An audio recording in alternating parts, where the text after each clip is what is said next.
Hi there. Today we are making meatballs. Mamma mia.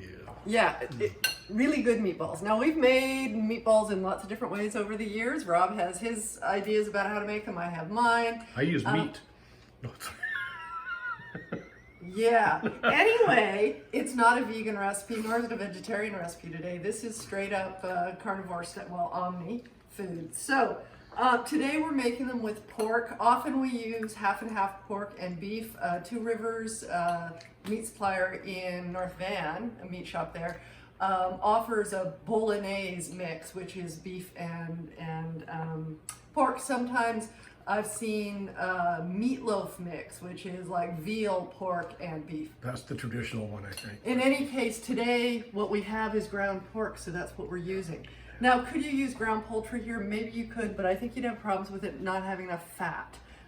They dry out, so you might have to try another technique, or maybe this would work. We've just never tried it. Try it, see if it works. Anyway, so we've got a pound of ground pork. Then we have breadcrumbs soaked in milk. As always, all of the information, the details, cup measures and whatnot will be down below in the description box. These happen to be homemade breadcrumbs. We had a heel of bread and we toasted it up and then threw it in the food processor. Or you can use a blender, you could use a spice / coffee grinder, whatever, to blend them up and get them fine. Or and then panko crumbs, right? You can use panko crumbs. You can use whatever bread, tastes good to you. You can use. Panko is having to buy a separate thing. And in this case, there are times where panko is a great ingredient because it's got a crispy thing that other breadcrumbs don't quite achieve. I don't know how they do that. But regular breadcrumbs won't do that. But since we're soaking it in milk, it really doesn't matter. And as for milk, you do whatever milk works for you. So obviously you're not a vegan if you're making meatballs, but if you can't do dairy for some reason, you could use soy milk or almond milk here. So how long does that soak before you use them? Until, you know what, you mix it up and you let it absorb the moisture, right? So as you can see, no extra moisture there, Ooh, oh. right? And so I'm just gonna scoop that in. This happens to be brown because, like I said, the bread was a partially whole wheat bread. Then we've got one medium onion that has been grated, peeled and grated. Now I used the big side of the box grater for this. You can chop the onions, but in our experience, the grated onion, it releases more moisture. Exactly. And the onions, because they're so fine, just dissolve. It adds to the texture, right? Yeah, it's a different texture. We prefer this. So use your box grater. In those go. This is so difficult. Yeah, really. Then we have one large egg, pre-cracked for your convenience. This is about 1.5 medium to large size cloves of garlic minced. Here we have dried thyme, fennel seed, and red chili flakes. All of that goes in. I'm gonna mix this before I add the other things, just because I think it'll be easier than trying to do it all in one go. Now, what's different about this recipe than the way we used to make meatballs, Rob came across this recently and we really enjoyed it. So this is how we're making them now, is that we start, instead of browning them on the stove, we brown them in the oven and then we pop them into a sauce that's already been on the go. As they say in the cooking shows, we roast them off. Yeah, no, we just put them in the oven and brown them a bit, roast them off and steam them off and barbecue it off. Anyway, so we've already started the Marcella Hazan tomato sauce. You can use any tomato sauce that you like for, pasta, for meatballs, or polenta or whatever. This one, there's a video, it was one of my first videos, and it's self-referential. And I think, well, actually it's my most popular, or one of my most popular. It's in the top 3 anyway. The Marcella Hazan tomato sauce is just so good and so easy. So that's already ready to go. You want your tomato sauce to have cooked by the time your meatballs come out of the oven and you put them into the sauce. You're going to cook them a little while longer in there, but you want your sauce to mostly be done. So at this point, if you know the recipe, the Marcella recipe, the onions are still in there, but we'll be taking them out before we put the meatballs in.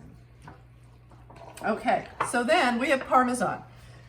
Now this is 28 grams, which is an ounce of Parmesan. But if you don't have a scale and you're going, well, Laurel, how much is that in cups?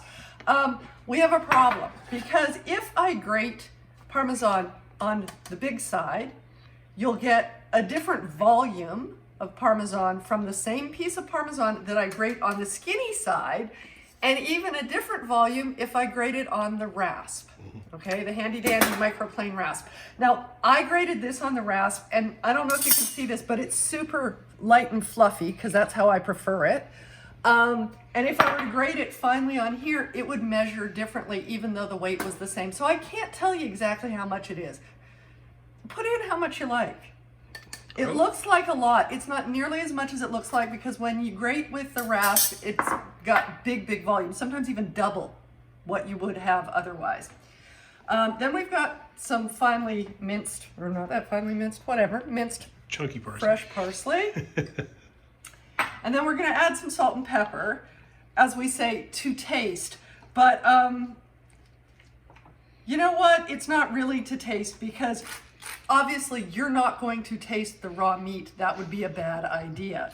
So rather than to taste, I would say put in what you know you usually like for this sort of thing. But err on the side of putting in less, because you can always add more later. Because the Reggiano's got some salt in it, Yep. and you can And always salt the sauce later on. You can always salt the sauce or your meatballs when they come out as well. So same with the pepper here. Okay. Okay. So you got your sleeves all rolled up? So I do, and now I'm going to go in because you know I'm a hands-on kind of gal, and I Yeah. just prefer it. This is where... So you almost want to make like an emulsion with all this stuff here, right? You just squeeze it through your fingers. Yeah, I don't know, emulsion's not quite, but yeah. You are mixing and incorporating. And I should say, so the way we prefer the meatballs these days, and this has changed over the years, especially as the boys got older and stuff, we make them so that they're about an ounce, which means that this recipe will make, because it's a pound of meat, we'll make 16 meatballs. So that's the size we go for. There you go. That's the stuff right there. Look at I that. wanted That's to make beautiful. sure I had all of that That's beauty. mixed in there. Okay. It's all squishy, Rob. I know. Okay. This is like See, Play-Doh your for viewers adults. have to realize how difficult this is for me, because I usually make this. So it's like... lately, yes, that has been. Okay, so now we're gonna go, I think, when I say an ounce, I'm thinking, I mean, we could get out the scale and measure, That's a good looking meatball. but that's about the size I'm going for. What's that, golf ball size? Yeah, about that. And put them on the tray.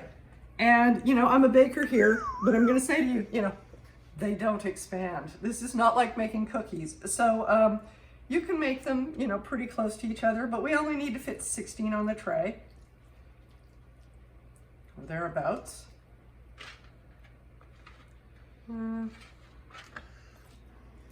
looks fantastic. So what we're going to do is we're going to roast them off, as Rob said. God, I hate that.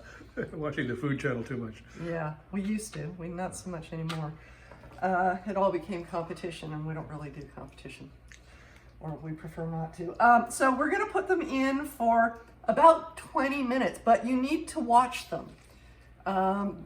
Keep an eye on them. Don't just go 20 minutes, set the timer, and walk away, because what you're doing is you're browning them. And you might even want to shake the pan to get the sides flipped. You could actually go and flip them as well if that's what you wanted to do. I'm going to have to put them closer together. Or maybe not. Yeah, that's right. One of these things is not like the Which? Oh, I know. They all look pretty uniform to me. They're not bad. So yeah, sometimes we've made giant, actually this is probably, we don't usually make them bigger than this. I know some people do. Sometimes we've made wee little ones. Little teeny ones. Especially when the boys were littler. Although sometimes they really like having the big ones. Anyway, I don't think you need to keep seeing me do this. So why don't we cut there and we'll come back. So we're back and we have 16 approximately the same size, bigger than a golf ball. I don't know what size this is. Anyway, 16 of them out of the 1 pound, okay? And we're gonna pop them in an oven that's at 175 Celsius, which is about 350 Fahrenheit, for about 20 minutes, like I said, and I'm gonna keep an eye on them and maybe give them a shake, maybe turn them over, maybe not. You don't need to see that because you can do that yourself. We'll show you when they come out and we put them into our sauce. We'll be back then. So it's been 25 to 30 minutes and we've taken the meatballs out of the oven. They are lightly browned. Of course, because these are all pork, they're much lighter than if they were beef or if they had a mix of beef in them. Then they'd have more of that red color or dark brown color once they're cooked. But you can see the browning on there. So what we're gonna do is put them into our tomato sauce. So this is the Marcella sauce, as I said, and the onions have already been removed. And we're just going to plop our lovely meatballs in there. And the reason that I wanted you to keep an eye on them in the oven isn't because I think that you might burn them. They're not really that delicate. It's more about, you don't want them to dry out. What we found with this technique, putting them in the oven to give them a bit of color and therefore flavor, is great. But if you leave them in too long, they're gonna dry out. Even though you do, you know, the onions and the egg and those soaked breadcrumbs in milk all help to keep them juicy. So don't skip on adding those ingredients. But that was my point, was just that the reason that you want to keep an eye on them is because if you cook them more than this, they're going to start drying out. So this, what's left in the pan now, that'd be a good idea to deglaze some of that, would it not? You could. That is... Some Marsala wine or something like that? That is fond. That's pure flavor there. It's called fond. The stuff at the bottom of the pan when you cook meat. As you can see. I am not going to, all of that can get scraped in there. I am not going to deglaze on camera.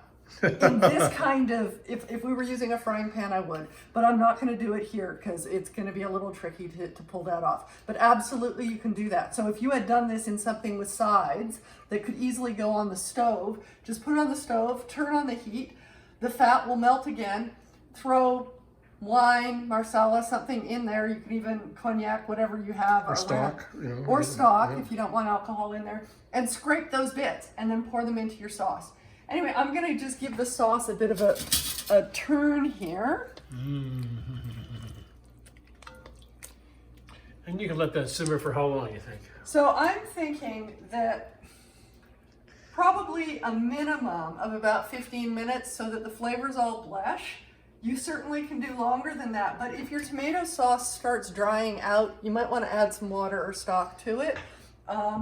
But 15 minutes, 30 minutes, something like that. I wouldn't want to do less than that because you want the flavor of the meat to impart its flavor into the sauce, but you also want the meatballs to take on some of the sauce's flavor as well.